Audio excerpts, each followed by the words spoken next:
In what you've done with your life thus far, is it giving you what you want? Is it giving you what you want? When you look toward the future, when you look at all that's going on out here, is there some place within yourself you say, hey, I know I need to be out there in that arena. I know I can do more than what I've been doing. I know there's some great music that I have within me that I haven't brought out here yet. Is that something that you begin to look at within yourself? See, I say if you look at your life, and if you're not getting what you want, you owe it to yourself to do something differently. If you're on a job, 85% they say of Americans go to jobs that they're unhappy. If you're doing something 8 hours a day that you don't like, it's not giving you what you want, it's not giving you a strong feeling of satisfaction and fulfillment. You're miserable, you hate to go there, you're depressed just thinking about it. You sing the "Thank God It's Friday" song every week. If that's what it is, you owe it to yourself to start strategically working to change directions. See, but you know what most people will do? Most people will resist change. Most people will fight change as if change would be worse than what they're experiencing. See, they know this. They're familiar with this. Most people will not challenge the unknown. They won't just step out there. See, there's certain things that's got to be in place. They got to see it all together. And life isn't like that. That's not how you grow. So as you look at your life, you're saying, I'm not getting what I want. As you begin to look toward the future, begin to know that whatever it takes for you to create that, you've got that in you. You've got that. You've got genius in you. You've got goodness in you. You've got creativeness in you. If you decide to take the initiative to change the current quality of your life, I say to you that you will find that the universe is on your side, that life is on your side. Now, will it be turbulent? Yes. Will it be easy? No, no. Will you have some opposition? Yes. Will I make a lot of mistakes? Yes. Will I get hurt? Yes. Yes. See, a lot of people won't try anything different in life because they don't want to get hurt. Let me tell you something. It's too much pain to duck. Pain is everywhere. You can hide under here. It will come where you are. It's everywhere. Viktor Frankl calls it unavoidable suffering. You can't duck it.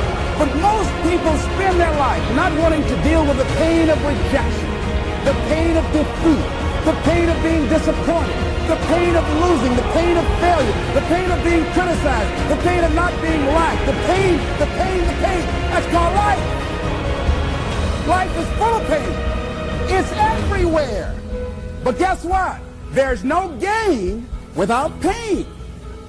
Because it's the pain of regret that you experience. If I had it to do over again, that's a pain. Don't you know that's something? When you know, I was in a seminar once and this lady stood up. If I had my life to live over again, she talked about all of the things that she would do. And you can feel the pain of regret in her voice. The pain of regret. She still experienced pain. She was trying not to experience the pain of defeat, the pain of disappointment, the pain of loss, the pain of lack of support. And she still experienced pain. It was right there. We can't get around it. Most people are governed by their habits, their fears, and the opinions of others. A lot of people never try anything differently because they have been convinced by people in their lives that they value that they can't do it. They're living within the context of the opinions that other people have of them, the low expectations. Many people doubt themselves because when they thought about doing something at some critical point in their lives, somebody they respected and honored, somebody they believed in, somebody that they loved, someone they trusted said, you can't do that. And they accepted that. As you look at your life, ask yourself the question, What would your life be like? What would your life look like if you decided not to care what people thought of you? What would your life be like if you decided to give up some of your fears? What would your life be like if you decided to become courageous? What would your life be like? If you decided to act on your dream, if you did what you felt in your heart. You know what courageous means? Tom Rusk and Randy Reed said. They said that courage comes from a French word which means of the heart. But how does it feel to you? He says it's courage, you know, it takes courage to live. Says most people go through life not allowing themselves to step out because they don't want to let go. They don't want to be blown around. They don't want to be moved. The courage to face life's whirling wind of contradictions. The courage to love yourself. The courage to love. For years, I was afraid to love. The courage to take a chance. The courage to be who you are. He says courage isn't for somebody else, for medals, applause, or moral debts. Courage is what at that moment feels most right for you. Not just situational ethics, but what feels right in your heart. The word of the heart, what feels right in your heart. One great philosopher says, cowards die many times before their death. The valiant never taste of death but once. What does that mean? The valiant people aren't afraid? No. It means that they experience that fear and they move forward. They move forward anyhow. Many people are dead now. Many people are allowing their dreams to die. Many people are allowing their ideas to lie dormant and collect dust. Many people have all this talent and ability that they are allowing to be buried inside of them, that they will take with them to their graves because they didn't have the courage to be who they are. And I say, as you begin to look toward the future and manifesting your greatness, it's going to take everything in you, that your life deserves the concentrated effort to begin to look at how is it that I can express more of me? How is it that I can bring my ideas out here now? How is it? And start living with a sense of urgency because you're here today. You're gone today. Life is unpredictable. It's uncertain. There are no guarantees. No guarantees out here at all. So holding back, what are you waiting on? Ask yourself, what's the benefit of your waiting? What's the benefit of your not living your dream? What's the benefit of not listening to yourself? Oh, please, listen to yourself. You know the feelings. If you start listening to the feelings in your heart, and I'm doing it now more every day, I find that my feelings, I can trust them. And I say to you that as you look toward the future, you look at life on a daily basis, if there's something that you have been given, if you've heard something within yourself that you know that what you're doing now doesn't fit for you, it doesn't work for you, it's not giving you what you want, and there's something else that you want to do, don't allow that inner doubt in you to talk you out of it. To build a case on why you can't have it. To tell you why you're not good enough. You ignore that inner voice and all of the external voices. Don't judge the possibilities for what you can do based upon the circumstances, because the circumstances won't determine who you are. Don't determine what you're able to do based upon your resources. Don't determine what's possible for you based upon where your life is right now. Where your life is right now is not you. That's just what it is right now. But the possibilities for you are unlimited. If you're in a rebuilding process, it's unlimited. If you're coming back from adversity and devastation, it's unlimited of what you can do. That's the capacity of human beings. It doesn't matter how many mistakes you've made. It doesn't matter how many flops you've had.